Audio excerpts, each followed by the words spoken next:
Welcome, one and all. Good evening, good afternoon, good morning, wherever you are around the world. It's Wednesday yet again. It's time for Light 'em Up Lounge. We have two special guests today joining us.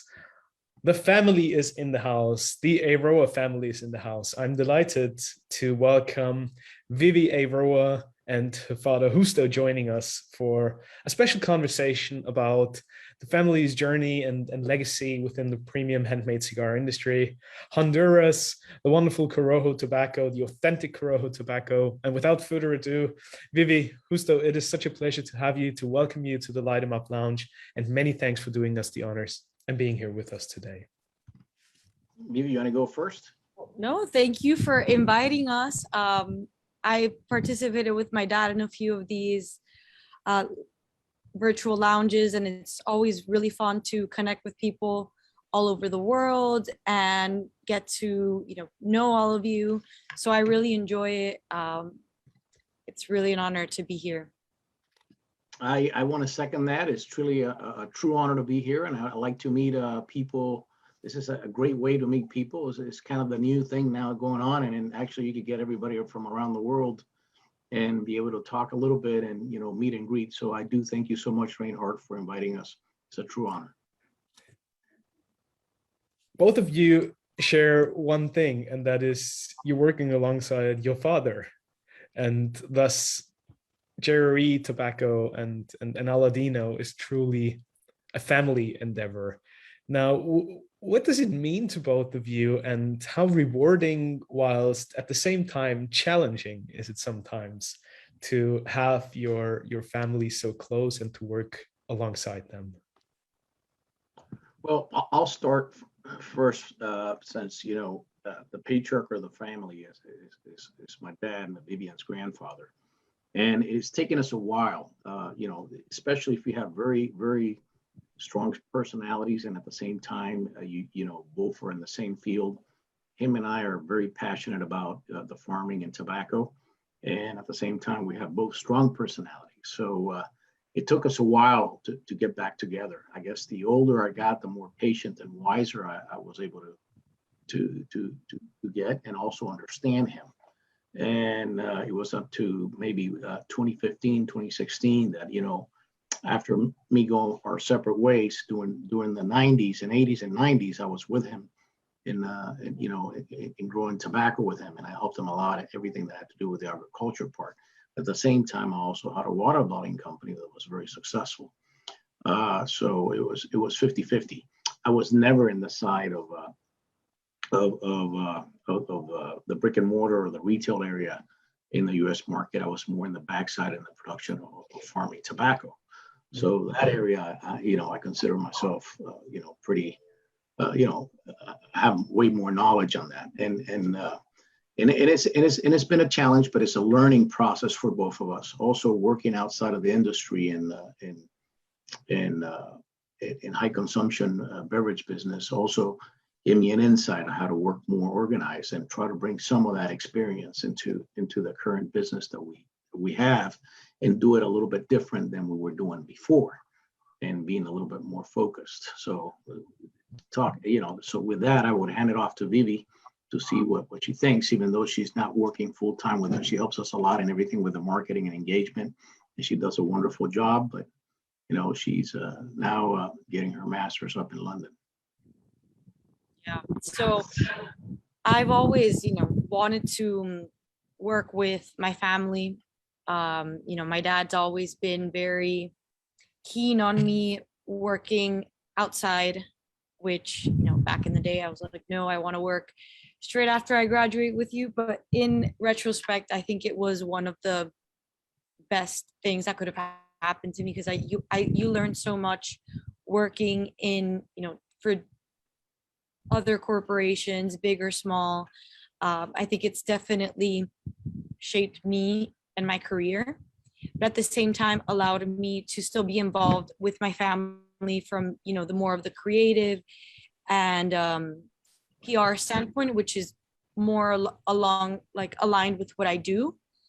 And it's funny how everything works out now that I'm in London, that's when finally the brand is, you know, the demand and the noise is starting to build up in Europe. So my goal now going forward would be to help introduce the brand in the English and European market, considering that it's already well established in the US, kind of help facilitate that entry here. So I'm excited about that too, because it's a new chapter of me working with my family. That's wonderful to hear. And you both mentioned the positive feeling that and that spirit that is truly throughout everything that you do as a family, be it in the tobacco operation side, but now also with Vivi bringing some new energy and some new ideas and probably a fresh set of eyes to the table. That is inspiring, obviously. Let's go back a little bit in time, Husto, and talk a little bit about the family history and legacy that is so closely connected to the Honduran cigar history and everything that the country stands for now when it comes to tobacco operations and handmade premium cigars. What was it like to, after like the origins of Cuba, finding a new home in Honduras, finding new roots, and then sort of building anew there and everything that comes with it? Well, one of the things that you'll see, and I'll get right into a little bit of the history and how Honduras was developed. If you look at our brand, it says 1947 through 1961, which I actually think were the golden years of the tobacco,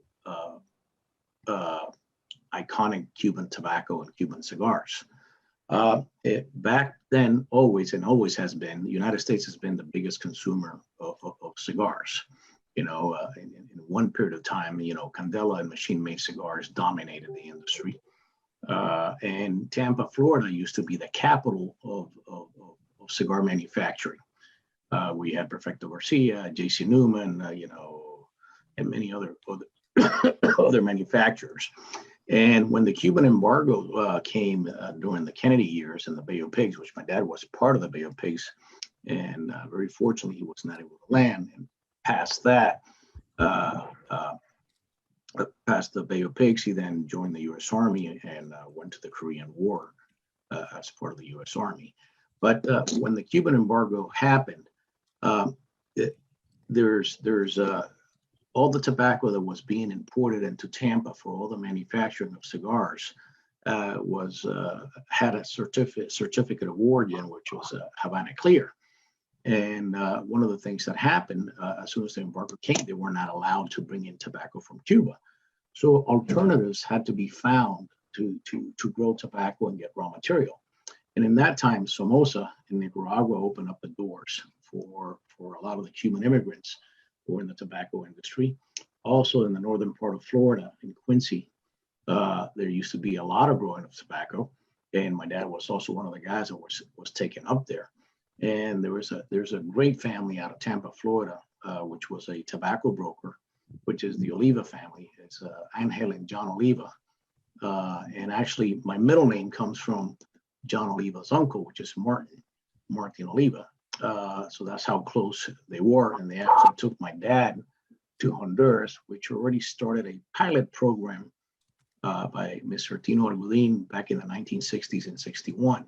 So when my dad first went to Bay of Pigs and then went to the Korean War, when he returned in 62, that crop pilot program, that pilot program that was established in 60-61 in Honduras was already being sorted out. So my dad was recruited by the Oliva family and was taken down to Honduras to actually sort tobacco. And from there on, my dad and the Olivas fell in love with the quality of Honduran tobacco. Very rich, very flavorful. As it was equal or better to the tobacco industry.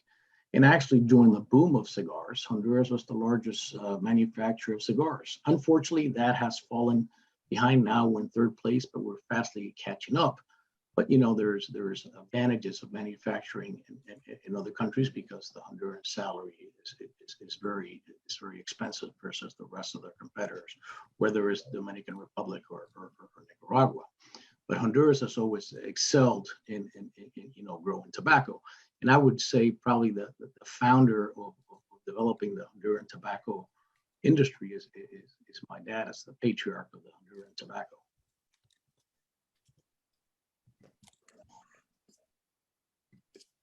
How do you feel about the current state of Honduras and its cigar culture after all those years and all the evolution that you've went through?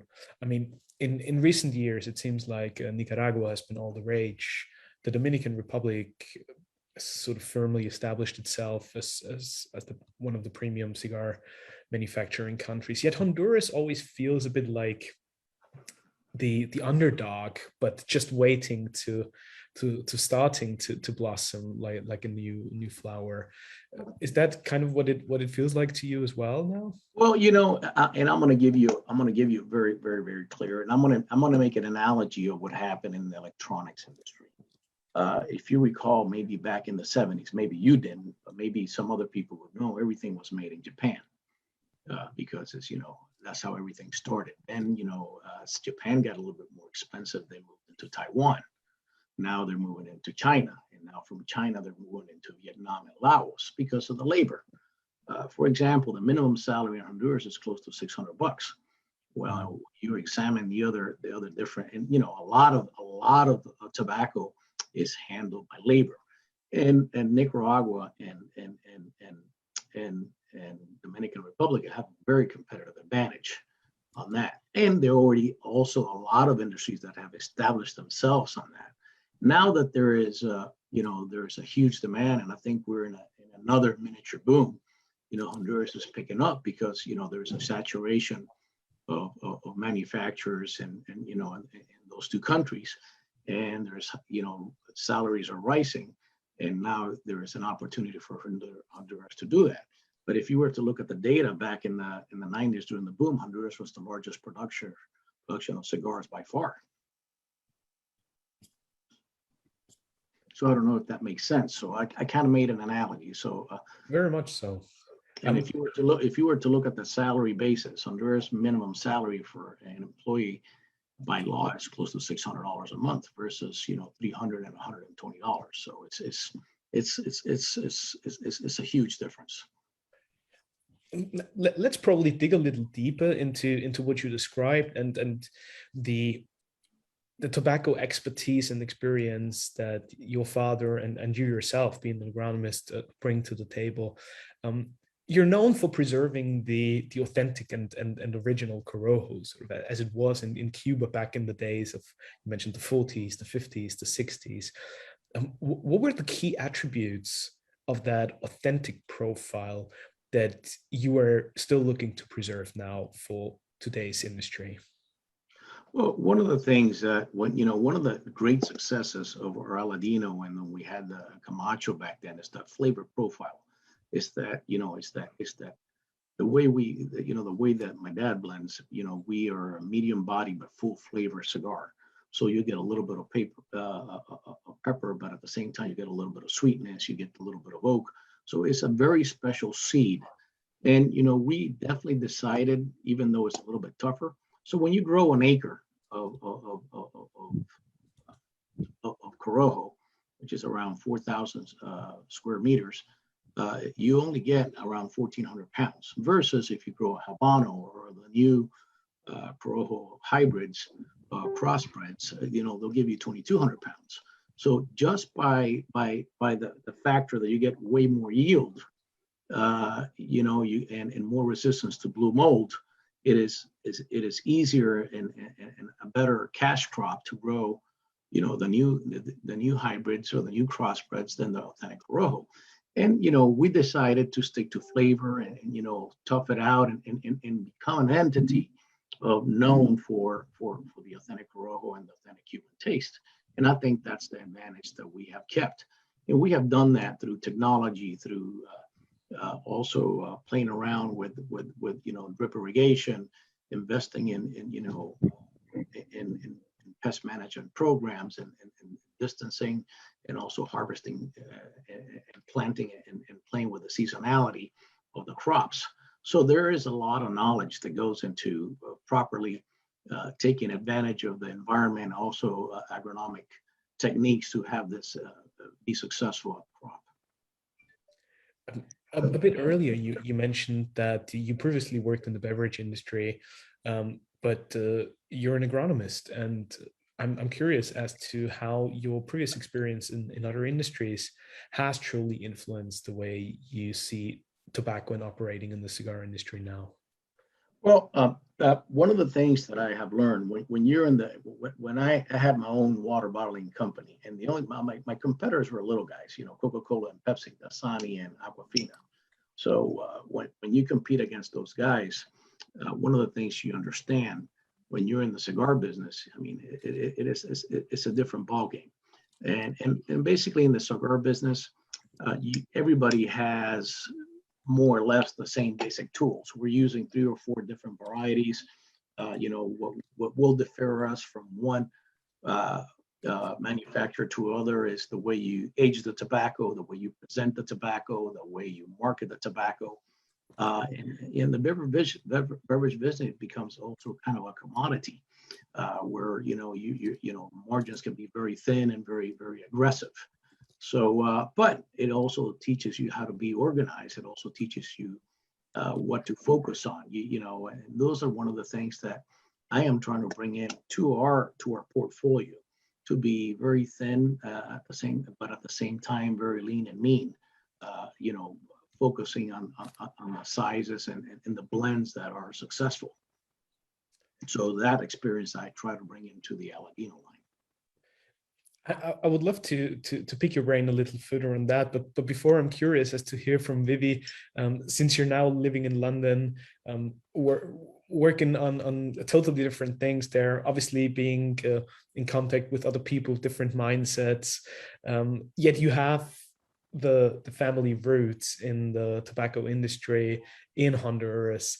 How does that all come together for you? And when you hear your father talk about the family legacy and the history and the story of how it all came to life, and you now venturing out into new territories, what's that feel like for you? Well, I mean, I grew up with knowing, that the story of my grandfather. I mean, he tells me his stories, and I always just found it kind of fascinating and incredible that someone lived through so much, accomplished so much, yet is so humble. Like when he talks about it as if it's nothing, and he's accomplished like amazing things, like built a whole legacy around his work and his passion, which mainly that's what to me, I mean, inspires me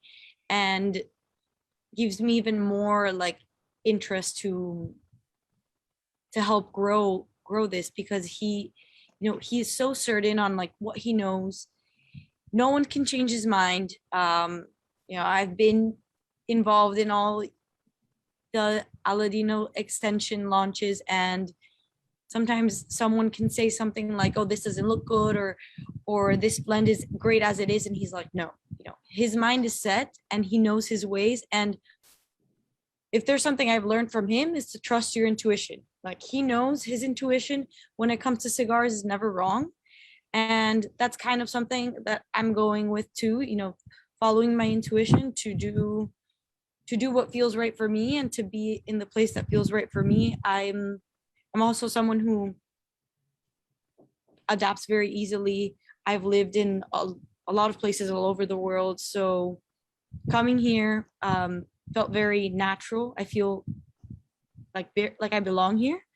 And the opportunity, when you just see that everything starts aligning, I'm already here and people are like, wait, why can't I find Aladino here? There's distribution asking for it.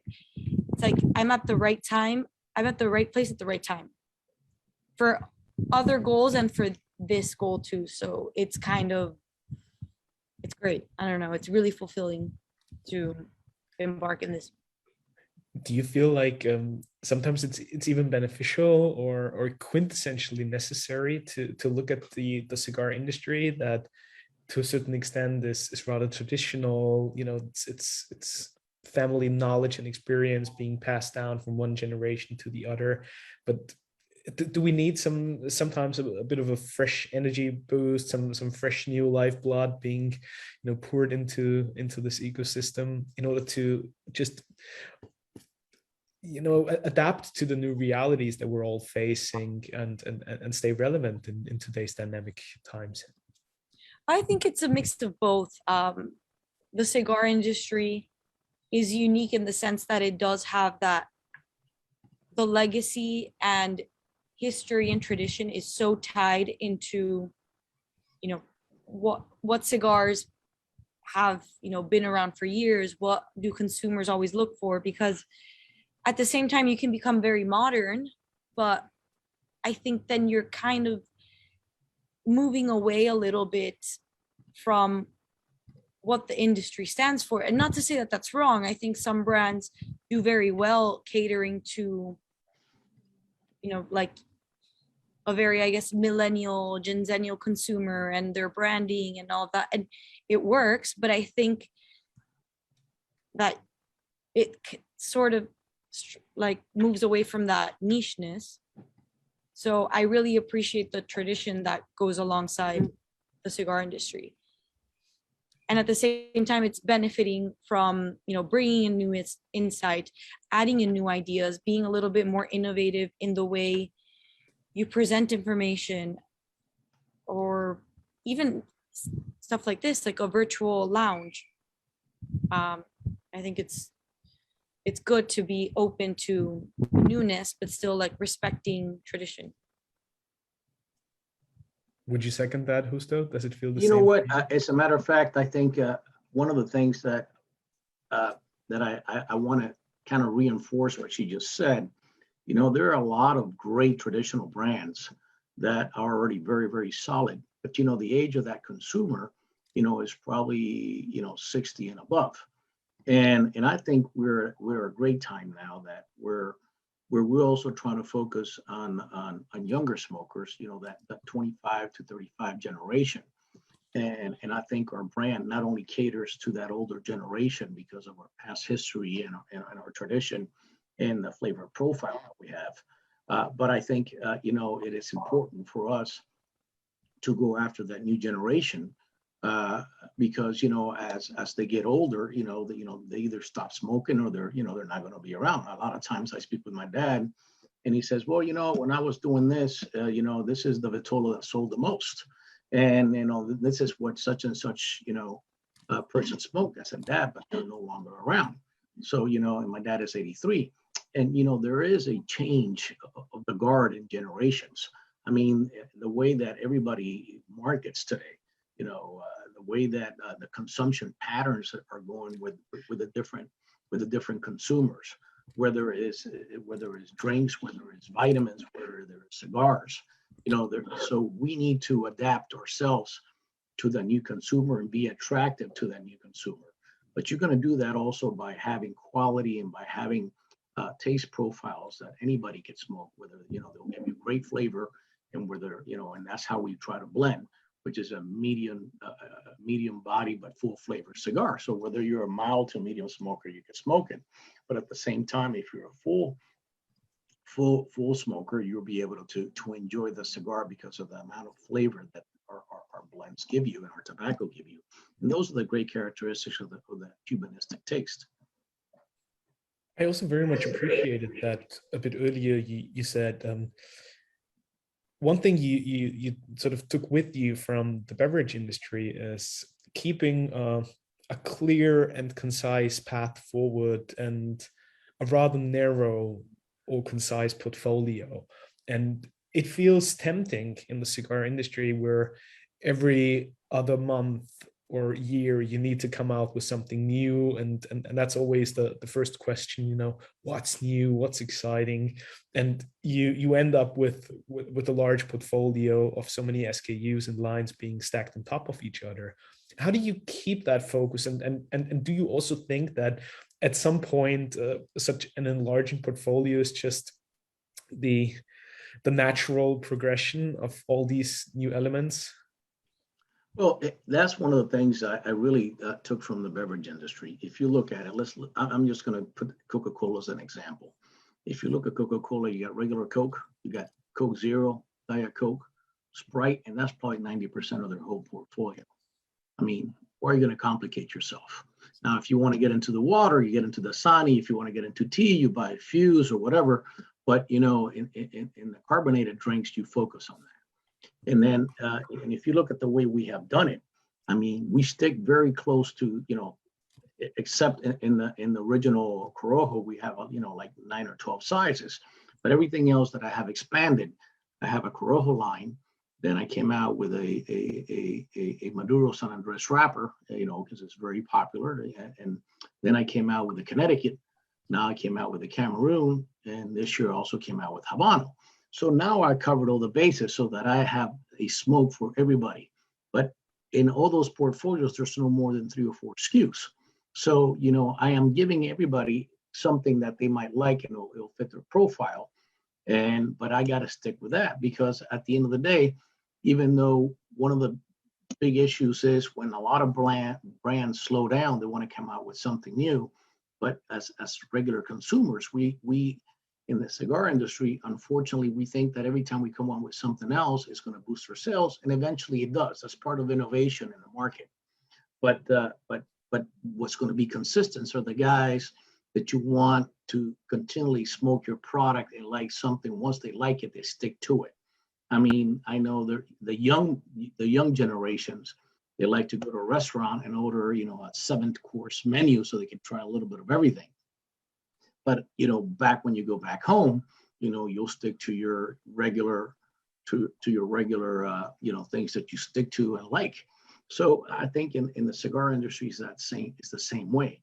And also, the more variety you have and the more SKUs you have, the more boxes that you have, the more complicated your supply chain becomes. And now supply chains have really become a challenge because of the supply strengths that we have around the world. So, you know, it's tough. So I think that the way that I'm organizing the company and the way I'm focusing it, you know, I try to keep, you know, very clear pathway I want to do, keep it simple, you know, and that's kind of what I try to focus on.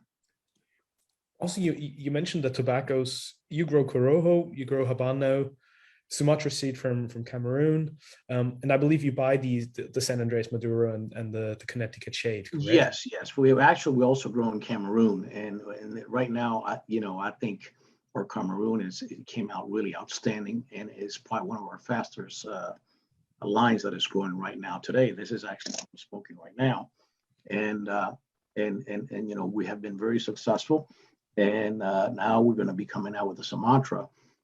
So, you know, we're specializing. Once we get, you know, I think we're in the industry, we're the professional growers of the industry. And, you know, infrastructure wise, we have over 50 tobacco barns, over 26 greenhouses. We got Calfreezas, 400 acres of drip irrigation. We have a massive infrastructure to do the things right. And you know, we want to take advantage of that. Yeah. What other seed varietals have you probably experimented with? And is there a particular reason that the Connecticut, for example, is way more challenging to grow in Honduras, or is it just not feasible economically? Well, you know what? I'll give you a perfect example. I think Ecuador has got a perfect microclimate. You don't have to deal with blue mold. You know, the tobacco grows just there beautifully. I mean, I don't think they even use shade to do that. So, you know, sometimes, even though it might be a little bit more expensive, at the end of the day, when you look at the yields that you get, you know, by the amount of pounds that you use per 1,000 cigars, it's probably just easier to buy that. And then if you have, you know, X amount of acres and you want to do, you know, 50 acres of this, 20 acres of that, and, you know, you just, you know, buy it from whoever does it better than you do. And there's nothing wrong with admitting that. I mean, you know, you're going to do that. Could you imagine if I wanted to, you know, build my own tractors to farm my own land? You know, it's just, you know, you just specialize in something, and whoever does it better, you take advantage of that. One other aspect that I'm curious about is, I believe you were one of the first in the tobacco industry to implement Bayer's crop science program. How Well, is that? I think as of today, I think we're the only farm operation that is Bayer best practices certified. Interesting. Yeah. How has that affected the operations? Well, one of the things that you try to do is, with everything that is happening today, health-wise, one of the things that you do, remember, tobacco is a product that people consume. So one of the things that we actually started to do is trying to use the most environmentally friendly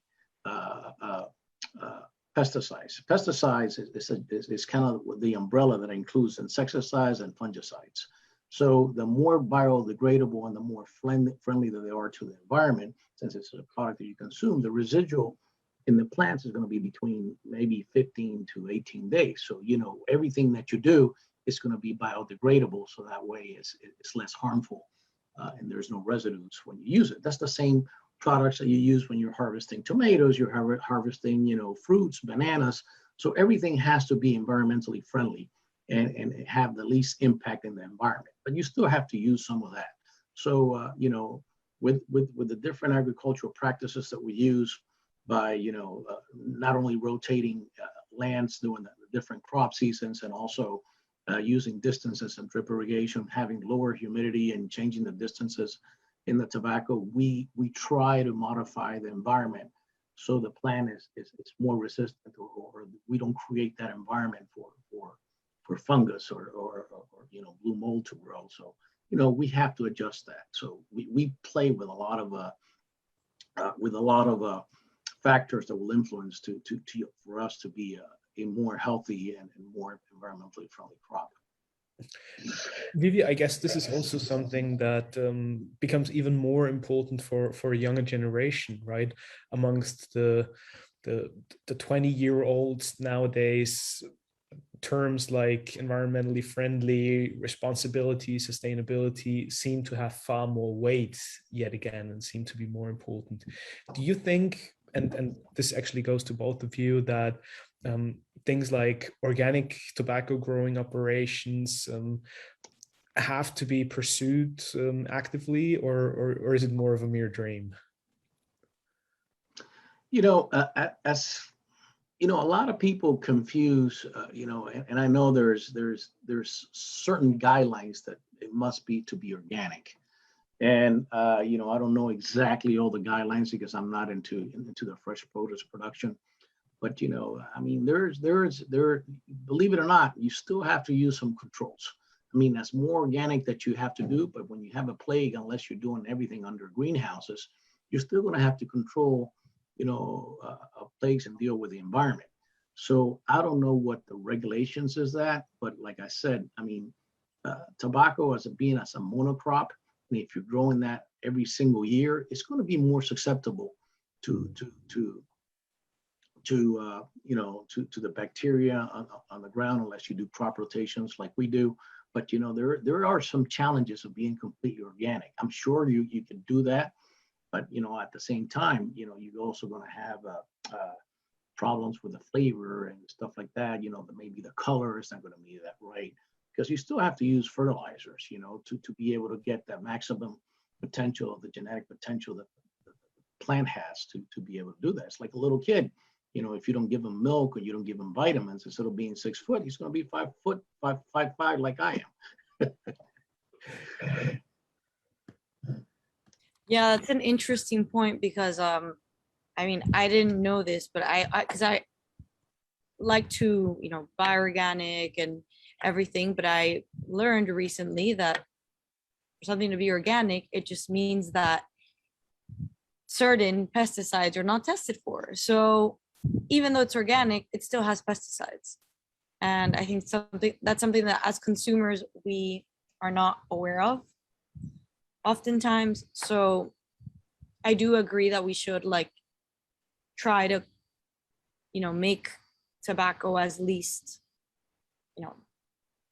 pesticide heavy for sure. But it's definitely going to be impossible to do it without any help of some type of pesticide or preservative, and anything that protects it from bacteria and mold.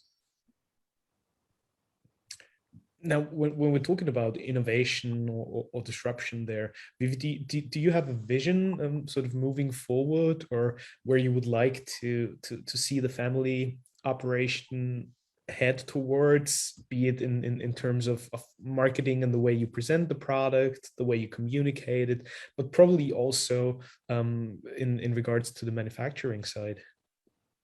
Well, one of the things that we had experience of, and that was probably started by my brother and my dad way back in the Camacho days, was actually we have a gentleman here that came down to the farm, and one of the things that we try to do is educate the retailer, on all the farm operations, and I try to do a chronological step-by-step 3-day tour with them. We'll start with the greenhouses, go into the transplant, we'll go into the primings, we'll go into the drying of the barns, we'll go into the process of aging the tobacco, we'll go into the process of preparing the tobacco for the factory, and work on different blends, try the different blends that we're working.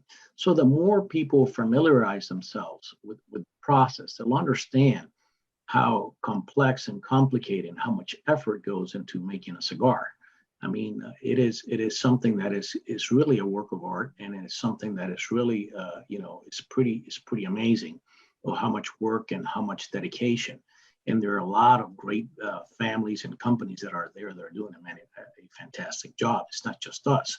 I mean, whatever we do, they also have to do it. So it's a process that requires a lot of skill, it requires a lot of passion and a lot of effort.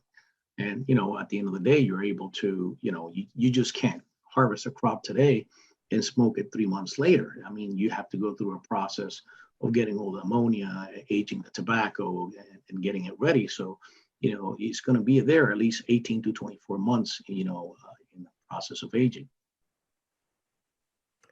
Vivi? I think something that I would like to share more from a marketing standpoint is my grandfather's story in general. I think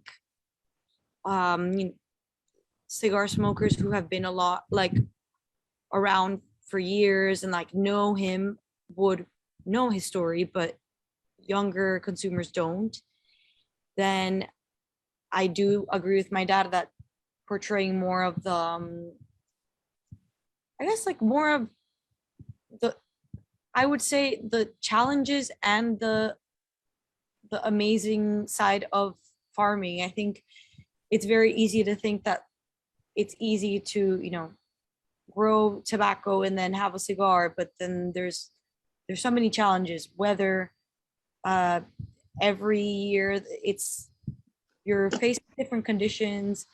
So yeah, I think there's so much light that can be shed on this side of the industry. And something I've been sharing already is kind of like the process, because that's something that we have so very well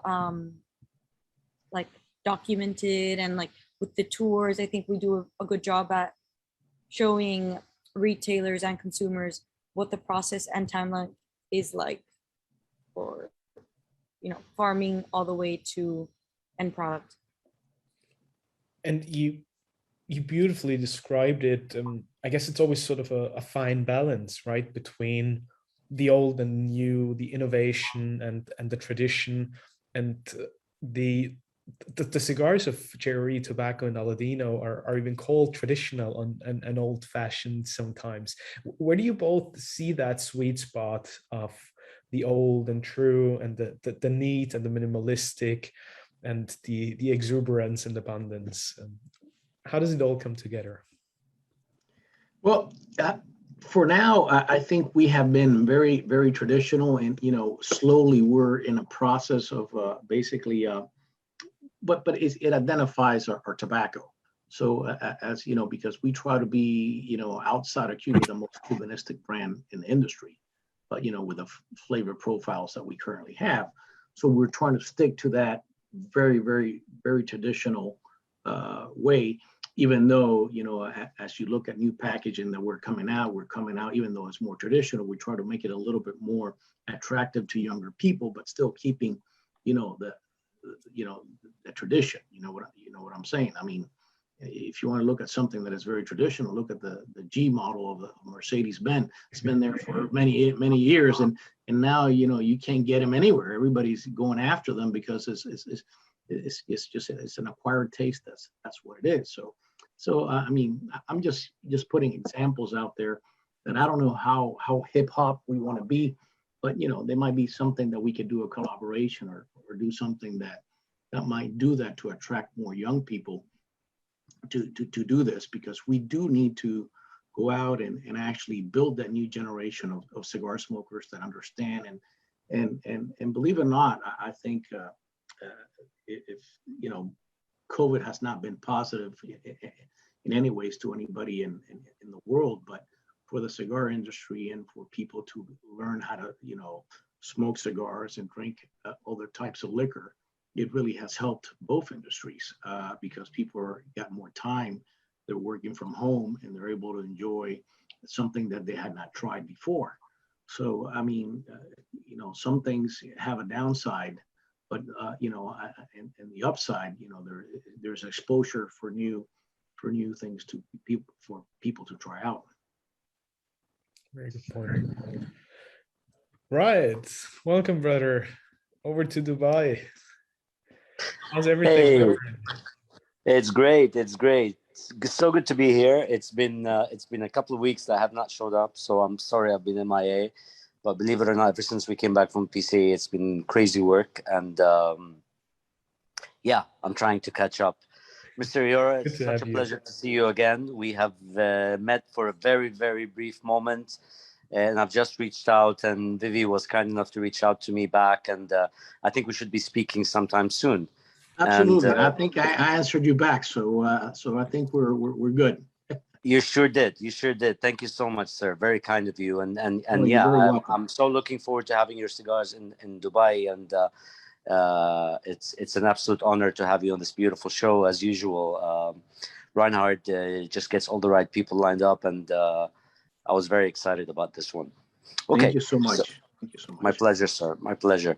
I don't know if I have a question, but definitely, the timing cannot be more perfect, because the point that Reinhart just mentioned is the perfect segue for me to get into what I wanted to discuss. And it's exactly what you just said. I mean, I'm a person that loves art. You look at your boxes today, as traditional as they may be, that painting or that drawing or the art that's on the box is just unbelievable. I love it. And the A on the ring is just so original. It just attracts you. Certain boxes, and I'm not suggesting it's the box. Obviously, I smoked the cigar. The tobacco is unbelievable. It's one of those very unique smokes that I've had. Now, putting that point aside, while taking into consideration that, and this is not me interfering in the family, but I find it very interesting that you have Vivi as heading your marketing. And what that means is you have a lot of young blood, very young blood. And hopefully she's going to come up with a lot of new ideas, a lot of different ideas, a lot of avant-garde ideas. And you just mentioned, which is something that we both meet at very much so, which is in our DNA, is that we're very much focused on the young smoker. If you look at all of our profiles, whether be it Instagram or Facebook or what have you, the 25 to say 45 or 40 age group is the group that we're focused in, and it represents approximately over 80% of our followers. Now, all of these things put together, can you, first of all, I'd love to have your thoughts, although you mentioned several things, but how would you be gearing up for this going forward? Okay, while obviously your father or the grandfather of Vivi is obviously very, has his own ways of managing the business, or how he would like to see the business, because you come, again, from a great tradition of Cuba, and now the new, you're blending, as we say it at the Leaf Master, you're blending New World with tradition. I think I just had a whole bunch of statements, and I wanted you to help me put them together in something meaningful. And I hope I made sense. Well, you know, I always like to draw parallels. I mean, Okay. and, you know, and we know, you know, Café Arabica, which is coffee. I mean, everybody likes a great cup of coffee. Of course. And you know, there are vanilla flavors and there are you know, liquor flavors and all that, but you know what sells the most is the regular coffee. You know, if you got a good strain of coffee, and you know, people like, I guess, medium body but very flavorful coffees. And I think in the way that we're doing our cigars is, like I said, we're very medium body but very full flavor cigars. And then according to the wrapper, we'll move up in flavor intensity and also in power of nicotine. And but you know, we're right there in the middle of the road. And I think for the new generation and everybody that is smoking cigars today, they want to have a pleasant smoke and a pleasant experience, something that they can enjoy. It's not going to make you, you know, a lot of people confuse, and this is something that happens a lot in the industry. When they're looking for power, they give you younger tobacco. And when they give you younger tobacco, it's a little bit bitter, and they confuse bitterness with tobacco. And I'll give you the perfect example. If you were to have a ripe banana, nice and yellow, when you bite it, it's nice and sweet. But if you have a banana that's not quite ripe, and when you eat it, it's a little bit greenish to yellow, it's bitter. It's just the same thing with the tobacco leaf. And that also happens when you're actually in the process of harvesting the leaf. The leaf has a process of ripening. And if you harvest that leaf too young, then you know that tobacco is going to be a little bit, it's not going to mature, it's not going to be able to age properly in your lowness. So, you know, everything starts from the crop. And since we're very confident that, you know, we do our process right in the farm, you know, I think that's the way we get consistency. And you know, and that's how we guarantee, and that's how we bring along that consumer, by being able to, you know, teach them if they come to the farm and talk about our process and what we would try to do. I mean, like I said, everybody likes something that is enjoyable, and the way you have that is by having well-aged tobacco that will not cause that, you know, that negative taste in your mouth while you have extra salivation or a little bit of bitterness and stuff like that, and you want to keep on smoking. And I think that's one of the great things that has happened to us, you know, with the blends and the proper management of our tobacco. That's great. Yeah, I don't know if that helps answer the question a little bit. That helps a lot. That helps a lot. And let me just iterate a point. It's obviously, I think, as far as your brand is concerned, it's a breath of fresh air, the young component that the brand has.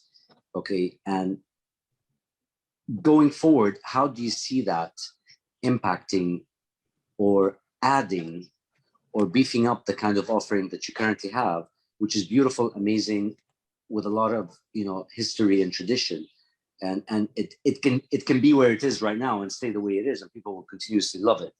But where do you see the young generation coming in and adding more to what your current offering is? Well, you know, for example, I mean, you'll see today that, you know, we just add the Cameroon line. You know, that, and like I said, it's a medium body, but it's got a natural sweetness to it.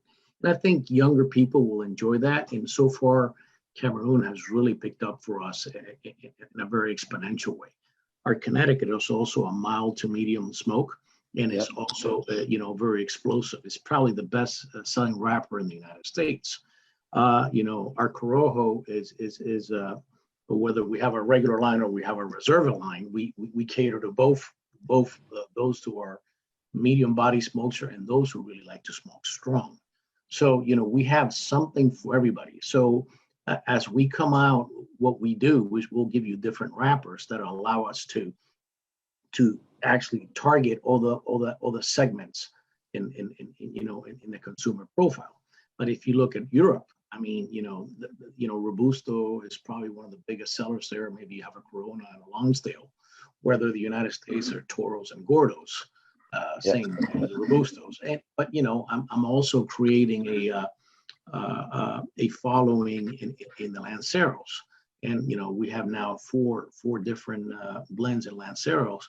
In our Lanceros, I can't keep them in stock because I am trying to bring tradition at the same time, accessibility by having proper price points that allow us to get those smokers that were shying away from thinner gauges because they were getting prices $12, $14, $15 a cigar, and I'm making it more accessible so people can learn and understand the smoking of the wrapper filler ratio. Well, they get a way better or different experience than smoking a bigger ring gauge. Excellent. Thank you, sir. Very kind of you. You're very welcome, sir. We also had a question from Paul, who was here with us at the lounge. Paul, many Yes, thanks. thank you very much. Husto, this is a question directed at you. Sorry, Vivi, it's about farming. You spoke about Husto, you spoke about all of the things you're working with your quality control system and the farming aspect, all of the buckets we step in as we go through the greenhouses and all of that. And I've noticed it myself, witnessing it myself over the last 5 to 7 years, a trend going towards drip irrigation, organic fertilization, and pesticides. But is there room in the conversation in tobacco agronomy for regenerative farming? When you talk about regenerative, you're talking about will I cut the stem and then it'll regrow? No, regenerative as in, and I'm not the farmer that you are. You've actually attended school for it, so forgive me for hashing your education to bits here. I've been coming across information, watching how deserts are being turned back into greenlands through a process known as regenerative agriculture, in which they're reintroducing natural plants into the environment and are holding more water in the soil along with CO2 in the soil. And within years, they have regrown, I guess is the right way of saying it, topsoil that is manageable and healthy to sustain both agriculture, herding, cattle, and things of that nature, as well as humans. And I didn't know if in our industry, if there was any thoughts about regenerative techniques to give back. And I'm not talking about simple crop rotations or even the simple, we let the field go fallow for a year.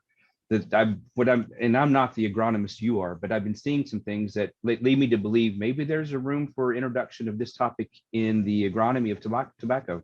Well, if you look at our soils, one of the things that you regenerate all the soils all the time is by incorporating rotation crops, because you give more organic material.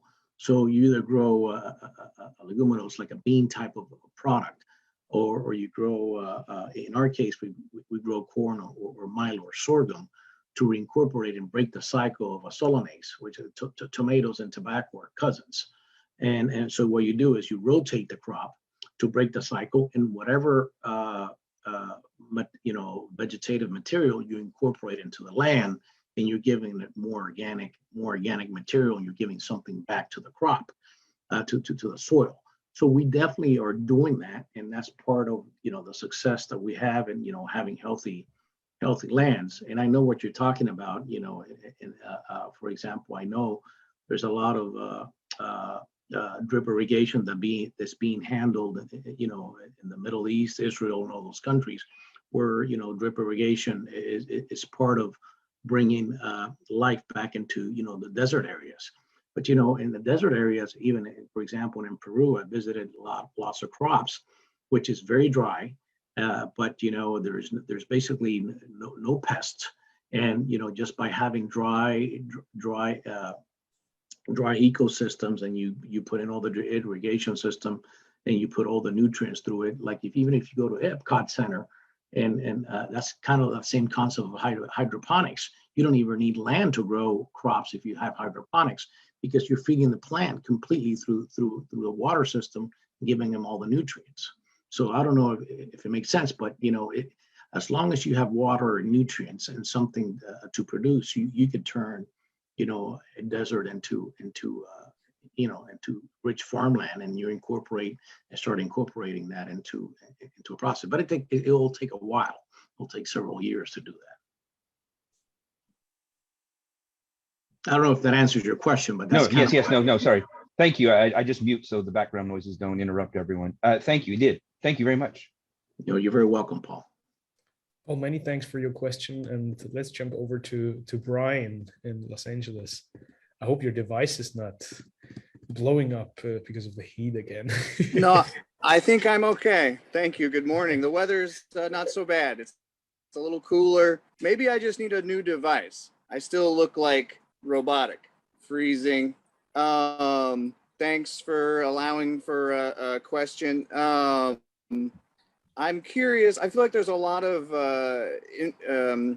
interest for me in this, and drama maybe in terms of family businesses and all that comes along with that. My experience wasn't like that. My dad didn't own a company. We were, not wealthy, very blue collar. He worked for the man for 18 years just to, provide a life, and then was laid off at the end of all that after all the hard work.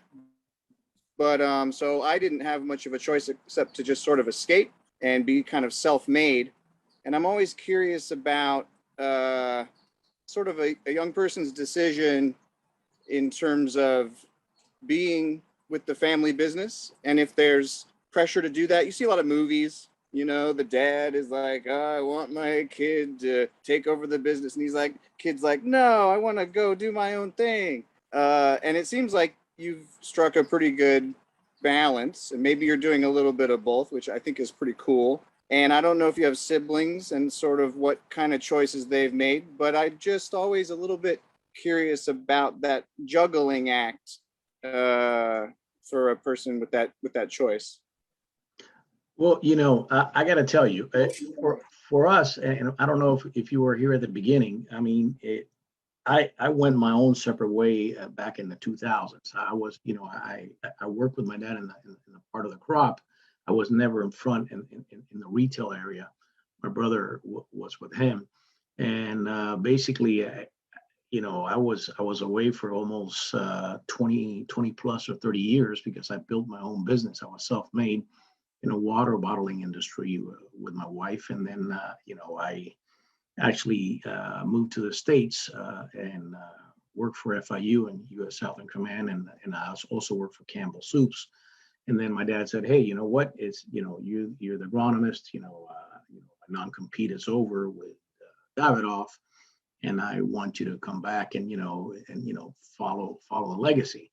So it was something that it was a hard choice for me to make, but at the same time, it's kind of calling that I had to do, and step up to the plate and help them out. And I think it's been, like I said, I think if I would have been younger, I would not have been able to do it. And that's kind of one of the things I'm also trying to tell my siblings, that my kids, that they first need to find out what they want to do. And I can't create a position unless the position exists.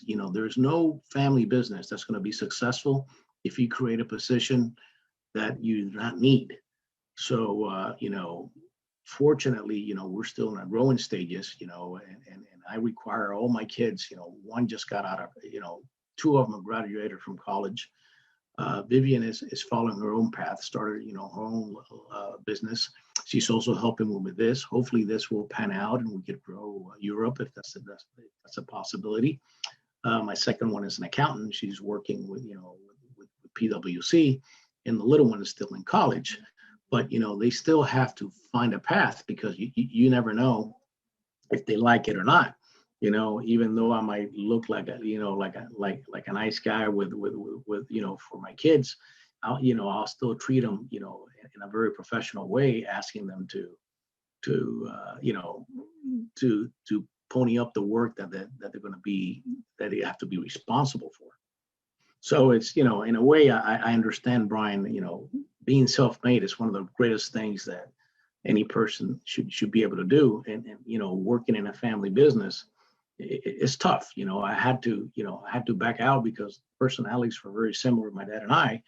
Like I said, the older I got, the wiser I get. You don't get wise because if you don't wisen up as you grow and learn, and patience is also very important. So I don't know if that answers your question.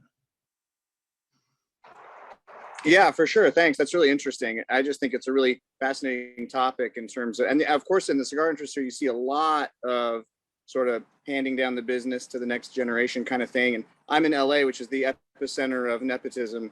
So, and also, Vivi, I'm curious about your perspective on that as well, in terms of college and your own path and your own passion for cigars or lack thereof. So when I graduated college, I always worked like in big corporations. So I was very used to corporate structure, which was a good school. I think, you learn certain skills and like certain ways of thinking. But then at the same time, I felt that also restricted me because I was working in certain roles where I was basically asked to have a tunnel vision in my job, and like I would just go there 9 to 5, like do this every day, and then I realized that wasn't really for me. I was always like very fearful of like doing something on my own, but then last year I ventured out and did something with a business partner, and I'm also doing a master's in innovation management here in London at an art school, which is kind of interesting because I studied economics, so now I'm like using more of design thinking to, incorporating that with like business school. So it's amazing. And, now that I'm here, I'm also, because I was always doing consulting work for my dad for everything that was marketing related, I'm also doing that for different companies here. So it allows me to be very diverse, and I'm someone who I work better when I get to focus on different projects. I don't know. I feed off of like differences. So it's great. And then at the same time, like the cigar industry always had a special place in my heart. How could it not? I mean, I grew up with it. I grew up smelling cigars. So it's definitely something that is in my calling too. And I'm happy to expand into the sales side of it too. Cool. Thank you both very much. Cheers. You're very welcome. Well, How's married life, Mr. Sterling? Sterling, fire away. Okay, so my question is, first of all, married life is great.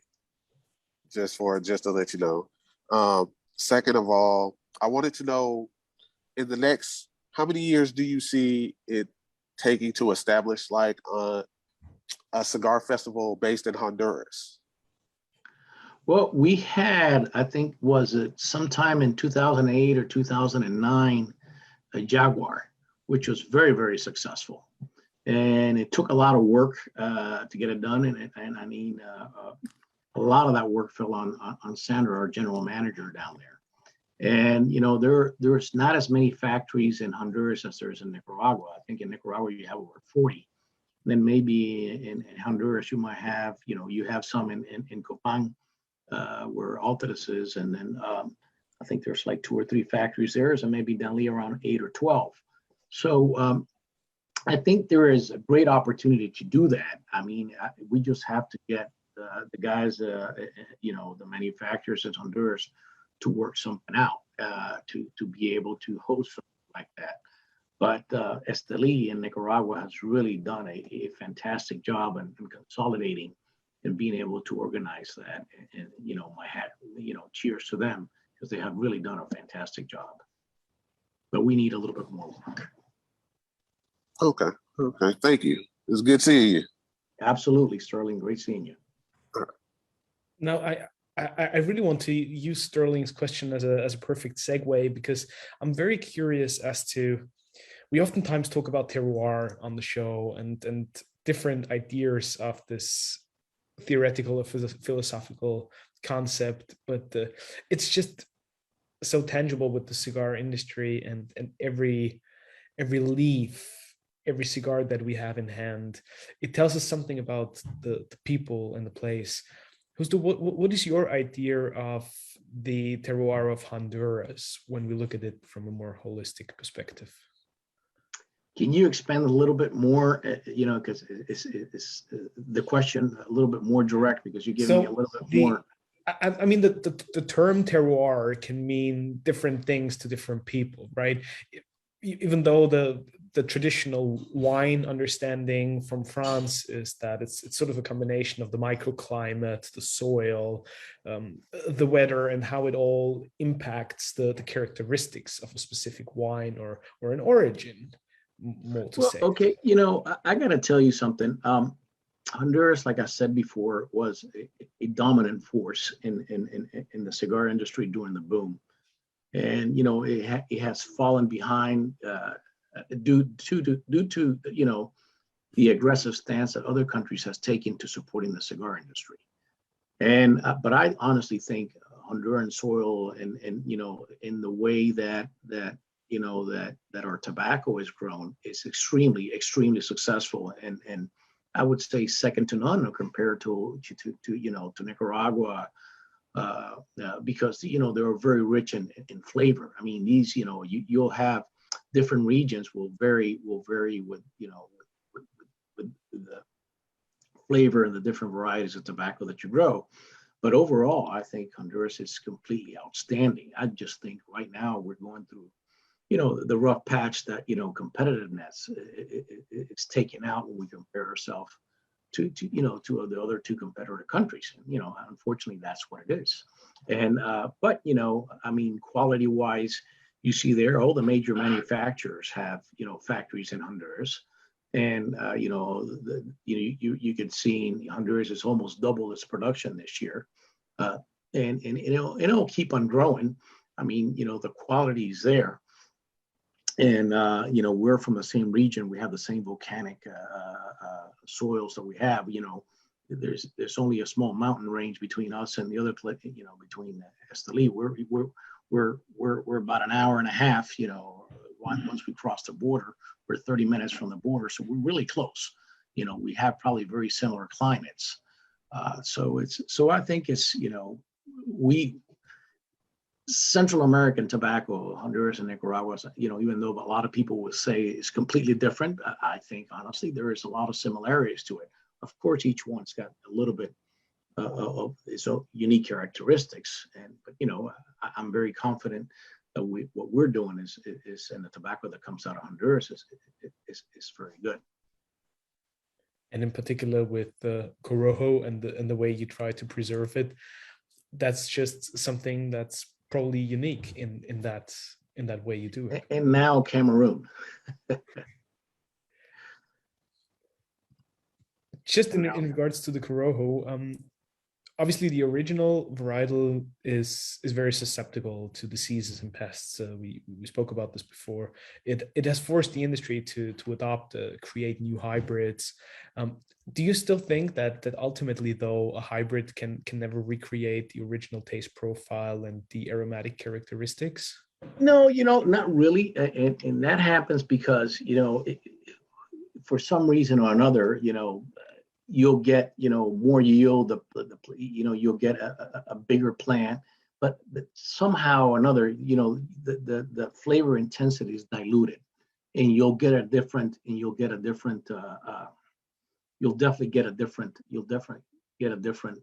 flavor profile out of that leaf. And when you try our Corojo, and there's a lot of varieties being called Corojo now, or a lot of crossbreeds that are being called Corojo, you could definitely taste the difference. I mean, you try one and you try the other one, and it's a completely different cigar. So before we come to the end of our wonderful show that is very inspiring, and I want to thank you for everything that you share with us. we often romanticize the traditional handmade products and forget all the intricate nuances, all these delicate matters that go into such a labor-intense treasure. What would you say are some of the most often overlooked topics and challenges when it comes to growing tobacco, manufacturing cigars?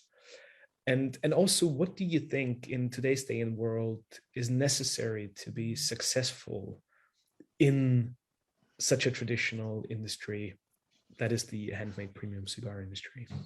I think everything has to do with quality control and consistency. I mean, whether you're growing tobacco or whether you're aging the tobacco or whether you're manufacturing, it's very important to have a constant. I mean, just keeping that quality is very important. Because no matter what, today, when you want to smoke something, you really want to enjoy something that is good. At the same time, you want to get your money's worth, and you also want to repeat that. So everything has to do with consistency and quality. And that's one of the biggest challenges that we have. And, the way we have looked at ourselves, we never want to be, rolling 70 or 80,000 cigars anymore like we did a day in the Camacho days. I think, if we roll half of that, or 30,000 or 40,000 cigars, we'll be happy. It's not today. We want to keep ourselves as more boutique-ish and more quality control than anything else. I mean, and all the manufacturers have always look. And in today, I think today's industry is way better than it was, 20 or 30 years ago. I think today's consumers are getting very high quality tobacco and very high quality manufacturers in the field. So, a lot of them are family controlled, and they're all great families that do a wonderful, wonderful job representing the industry. And everybody that comes out with a brand is always putting out the best of what they got at hand to try to satisfy the consumer. So I think as a matter of consequence, when you're looking into the crystal ball of the cigar industry, are you very bullish in regards to the future, or do you also see some challenging aspects or things where you're rather critical because there's some alarm bells ringing, especially with the boom period that we're going through right now? Well, I think I feel myself that very bullish. I mean, as an integrated operation, I think we have the potential to take a lot of growth ourselves, which is going to be very good. And we also feel very confident that we could actually build and maintain quality because we've done it before.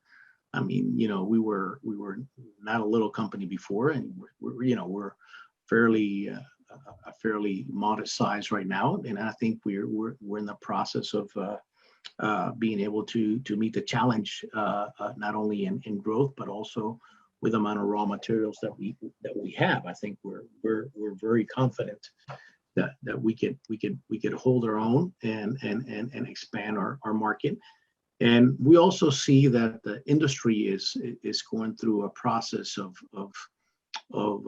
we always have that that cloud of regulation that we have, but there's everything that we do in the cigar industry is just natural tobacco, filler, binder, and wrapper is all natural air-cured tobacco. So it shouldn't be a real issue to as long as the regulators understand that what we're giving you is a natural product. We should be very, very, very, very confident that we'll be able to win and explain to those regulators that we're just something that has existed for many years, and we should be able to coexist without having any harmful effects. And we're not targeting young kids either.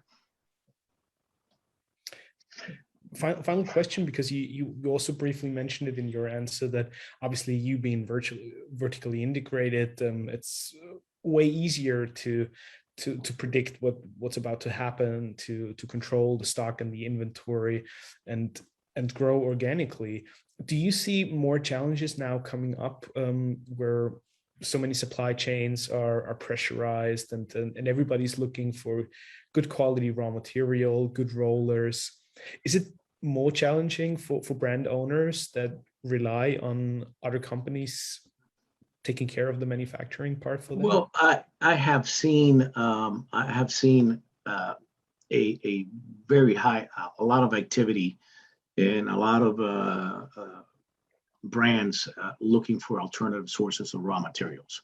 But you're also seeing that in any kind of supply chain. I mean, we're looking, from the plywood that we use or the wood that we use and the glues and the hinges to manufacture boxes and I even had the guys that make the rings here yesterday, and it says, hey, everybody is going through those challenges.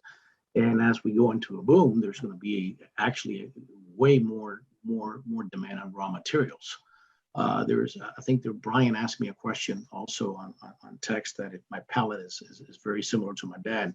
I would say my dad and I are very similar in palate wise. We like to smoke medium bodied, full flavor cigars, very flavorful, but medium bodied.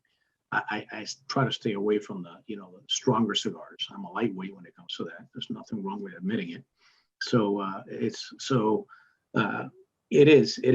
to be a challenge for the next couple of years if the cigar industry keeps on doing that, because it's getting very expensive.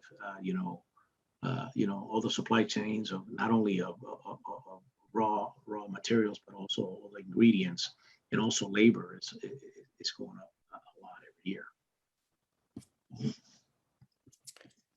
We had a question in regards to that from Rolo Soto over on Facebook, and he was curious to hear some of your thoughts, Husto, as to what could be an advice for young entrepreneurs trying to make a career in the industry. Well, the industry always has opportunities. Even though that you could see now the way that all the restrictions of travel have impacted the industry. There's a lot of events have been canceled. I had a lot of plans to travel in the next 2 months, but there's a new spike of the Delta variant, and a lot of companies and a lot of other people are a little bit hesitant about traveling, and so maybe it's not the right time to look at opportunities in the industry as to work in the industry, but I think it's the right time to maybe get into the industry and be in the sale of cigars. I think consumption is increasing, and there's going to be opportunities there.